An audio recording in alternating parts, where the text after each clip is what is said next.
A fan since '91 when it started, the UFC, and I was still boxing at the time then, so I was already into the fighting sports, and then UFC came along, and that changed the whole landscape of that game. Right, you've trained jiu-jitsu. What was that experience like? Where'd you train jiu-jitsu? I trained with comedian Ron Jossel. He's really good at it too. So I used to go train with him at his house, and then a couple of times we went down to I forget, Siam. It was Omar's place in Scarborough, and Carlos Newton used to train there. And the first time I met Carlos Newton, he kicked me in the face. Really? To let me know that this was his dojo. And watching the UFC live in Montreal, what was that experience like? It was good. I've been to a few UFCs, but to sit that close was really cool. I had a Shogun sitting directly in front of me, and what's his name there? Vanderlei Silva. Vanderlei was sitting right there, and he hugged me like he knew me, but I think he thought I was somebody else. But I wasn't about to go, "We've never met."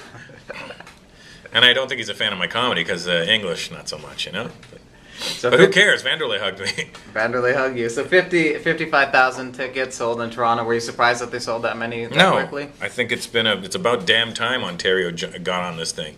Right. I mean, it's been forever, dude. What are we going to approve next? You know, we're going to ban alcohol again? Huh? Wasn't good, but it was a simile nonetheless. So will you be at the Toronto show? Are you looking forward to it? I'm going to be there, yes, and no, I'm not looking forward. Of course I'm looking forward to it. I'll be there with a few of these blacks and some others, and it's going to be an exciting night. So who's a fighter you really like to watch fight these days? It's hard to say nowadays because they go through fighters nowadays, like their lifespan is short now. And that's why people are like, oh, don't you think MMA will take over boxing? I go, no, their careers are way too short. And but yeah, I mean, it's not like when MMA was first getting its legs off the ground, there was genuine guys who were. I mean, these kids are training like strictly MMA now. Like they're training all different martial arts, whereas before people would specialized in one or the other, and then But now everybody learns everything, so it's kind of taken that element out of it, if you know what I mean. Remember before there was that element of he's a boxer, he's a wrestler, he was this, he was that, and who's going to win? Now it's like, oh, they both train the exact same way. Oh, well, who's going to win? GSP Silva, who do you think's going to win? If they fight.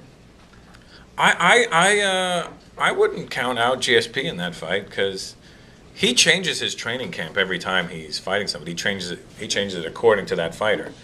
So, when people go, Anderson will walk through him, I go, I don't think so. I mean, Anderson's great, don't get me wrong, but, he looks beatable to me. Joe Not Rogan. by me, but because I don't train anymore. But now you're Joe Rogan. What do you think of him and his comedy?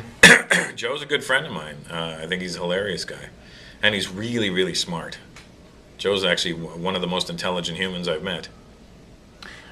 Joe, he also trains as well. Has he suggested any gyms for you to go to and whatnot like that? Are you planning to do any training or at all? Yeah, he actually said he trains in Hollywood, so when he comes down, he's gonna. I haven't been around, so it's a question of me calling him, go, Joe, you training today? And then he comes down to Hollywood and we'll go train together. But he has an octagon in his garage. For real? Yeah, he has a full-size octagon in his garage. Joe got in a huge feud with Carlos Mencia about stealing jokes. Has anyone stolen from you? Do you have any famous comedians who've stolen from you? I don't know if anybody famous has stolen from me, but I know some no-name guys that have stolen from me. And if I name them, then they have a name, so they remain no-name. But I think, and who am I to say that I never stole jokes back in the day either? So I mean, it's just part of growing up in this game, and then you learn what not to do. What's your favorite talk show to be on, late night talk show, and why? Well, I haven't done them all.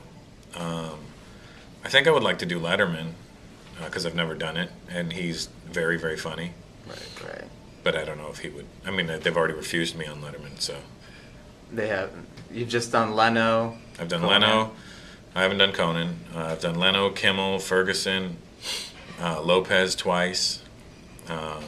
Lopez a good guy? Lopez is a great guy. We're actually good friends now, too. And we're doing some dates together later on this year. And who's the coolest person you met in Hollywood? Who's the biggest prick you met in Hollywood? Coolest person, I would say, there's so many. There's a lot of really cool people in Hollywood. You would expect more dicks, and there's not that many. The coolest person I met was, I'm friends with, is Michael Bublé. He's a cool guy. He's a great dude. Canadian guy. Yeah, great guy, and I'm actually going to MC his wedding. Oh wow. Yeah, so he could have had anybody do that. Who's surprised? I don't think he knows that I'm going to MC his wedding. But I told him I was going to MC his wedding. He was like, "You can do whatever you want," and I was like, "Well, then I will." What do you think Charlie Sheen in this whole saga he's been involved with? I think it's very entertaining. Yeah. I don't think he's as crazy as people say he is. I mean, he is. He's a little, he's just reaching a little bit right now. But say what you want, Charlie. And what do you think of the TV show Outsourced? I've never watched it. No. I think that tells you everything about it. And Outsourced was also the name of my first DVD. Yeah, were you upset which kind about of annoys me because I'm like, great, you took my, DVD title and then turned it into a sitcom, and it kind of sucks.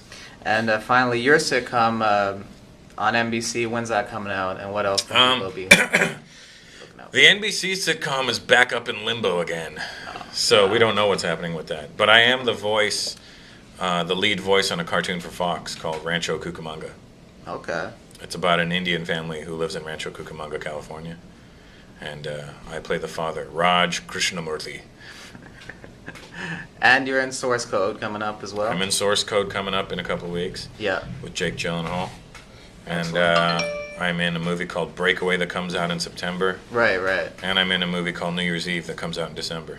Okay, cool. And if people want to get a hold of you, russellpeters.com, and you're on Twitter as well? Yes, russellpeters.com and @TheRealRussellP on Twitter, because people have been faking to be me. I can't even get verified. How shitty is that? I'm on video telling you I am @TheRealRussellP, and I can't get verified.